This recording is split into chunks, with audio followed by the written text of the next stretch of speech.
It is May 2014. I cannot stop playing Mario Kart 8. I cannot stop smiling. Hey everybody, welcome back to JG WAM. Today I want to talk about the new Mario Kart 8 Booster Course Pass. Honestly, I'm not sure if I have much to add to the general discourse, but you know what? I adore Mario Kart 8 and have since it was released on Wii U, so I'm just gonna throw my take into the mix anyway. Now, look, I'm not the biggest fan of racing games, but when they add some fun, unrealistic additions to mix up the formula, I tend to get drawn in for at least a little while. Guaranteed that originated from growing up with Super Mario Kart back in the mid-90s, and not having much access or interest in other racing titles. More serious racing fans will likely balk at this, but Mario Kart 8 is my favorite game in the genre. I adore stuff like Forza Horizon 5 and Burnout Paradise, or classics like Outrun, Moto Racer, or Daytona, but honestly, just give me that wacky arcade fun of Mario Kart 8 any day. While every entry in the Mario Kart series has had some kind of a gimmick or another, the anti-gravity sections added in 8 were fairly unintrusive, more akin to when underwater sections and gliding was introduced, rather than, say, Double Dash's unique double driver system or the Wii entry pushing motion controls. Mostly, anti-gravity just added visual flair and a few more opportunities to get a bit of a boost. Other than that, Mario Kart 8 really was just a technical improvement in almost every regard, from gameplay to visuals. It looks beautiful and plays incredibly smoothly. For me, it feels noticeably more comfortable playing 8 compared to any of its predecessors, which I guess should go without saying. It is August 2014. I'm watching a Nintendo Direct. One of the most fluid and fun racing games I've ever played is set to get new content. My boy Zelda made it in as a new racer, and there will be F-Zero courses. Surely, this is a hint of a new F-Zero game.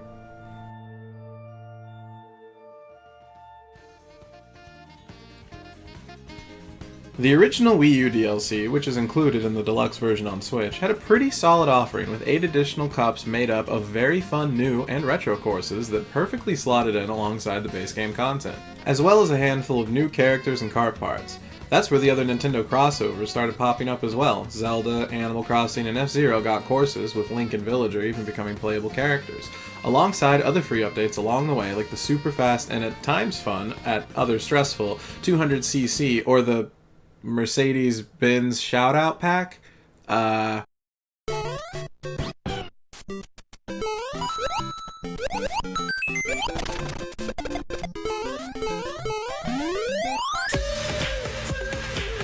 New Mercedes GLA.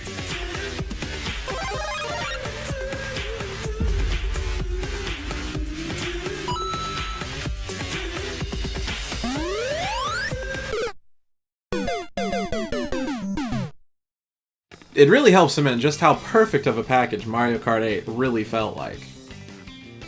As with essentially the entire Wii U library, it was re-released on Switch as Mario Kart 8 Deluxe, which I assume is largely how most everyone has played the game. Aside from actually having an audience this time around, it came with some minor changes and additions and fixed battle mode. Look, I don't really care about battle mode, but on Wii U it lacked proper maps. You just had some of the racing courses, which doesn't work because they're mostly just long loops. Deluxe adds actual battle maps and the mode is much better for it. With that massive tune-up, it became a truly beautiful, almost perfect package at this point. Well past when we all thought hope for additional content had vanished, and with several people anxiously hoping to hear of a Mario Kart 9 or even a more general Nintendo Kart thanks to the crossovers and Smash Ultimate finally wrapping up, the Booster Course Pass was announced. And, well, the courses look kinda like straight ports from the mobile spin-off Mario Kart Tour, without any real touch-up to match the look of Mario Kart 8 Deluxe. But it was going to literally double the amount of content in the game. But it would exclusively consist of retro courses. Nothing new, nor nothing beyond extra courses to race on. But you know what? Mario Kart 8 is such a divine experience that I was sold despite my hesitations. It is March 2022. I'm waiting on the new Mario Kart 8 Booster Course Pass to activate, as I finally boot up my digital copy of Deluxe. While hopeful, I cannot seem to quell the dread brewing inside of me.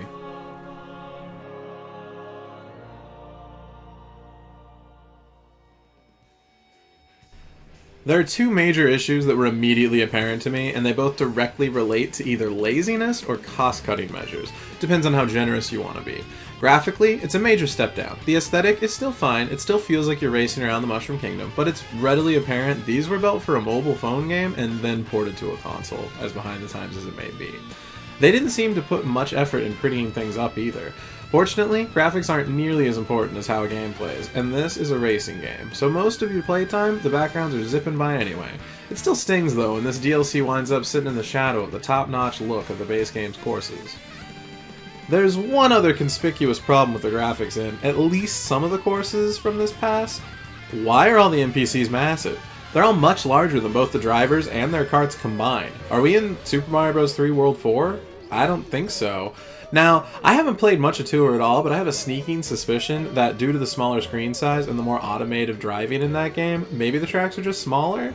Maybe importing them over, they just kind of scaled the whole thing up to accommodate the drivers and physics in Mario Kart 8. This is pure speculation, but with how many Koopazillas and Yoshidoras towering over me as I drive, it's hard not to wonder what drove these kaiju-esque monsters from their slumber. At least they make a little sense on the Tokyo course. If anyone can confirm or deny that in the comments below, I'd really appreciate it, because I'm genuinely concerned over what these fellas are eating otherwise.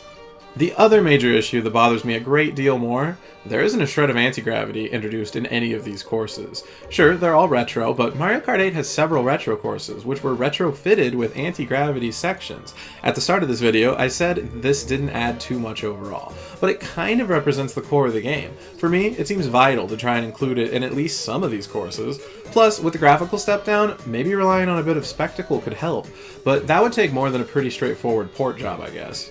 Both of these problems could technically be fixed or improved in future updates, but I really just don't see Nintendo doing that. When this whole DLC pack feels like a way to artificially extend the lifespan of their top-selling Switch game, those numbers don't lie, baby!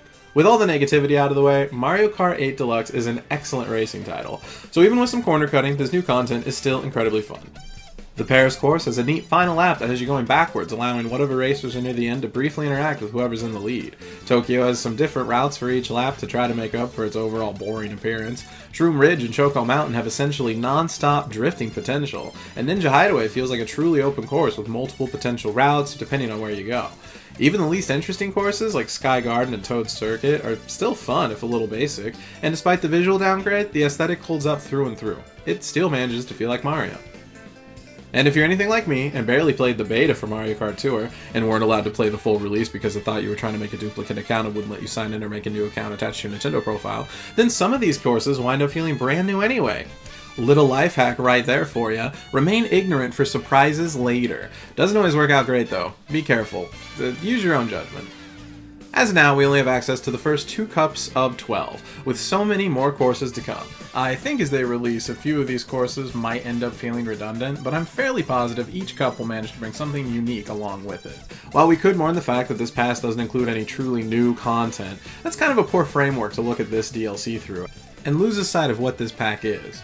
If you love Mario Kart 8, if you get just a pure sense of joy from playing Mario Kart 8, this pack will likely be worth it. For $25 in the US at least, you'll be doubling the content of an already excellent game over the next year or so.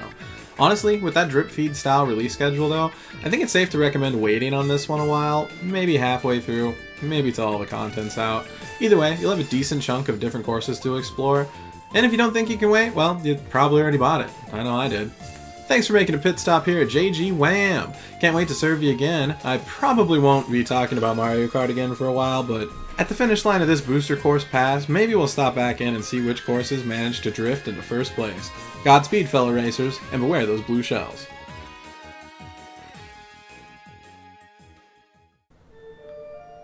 It is May 1995. I clumsily shove a new game cartridge into the Super Nintendo I just received.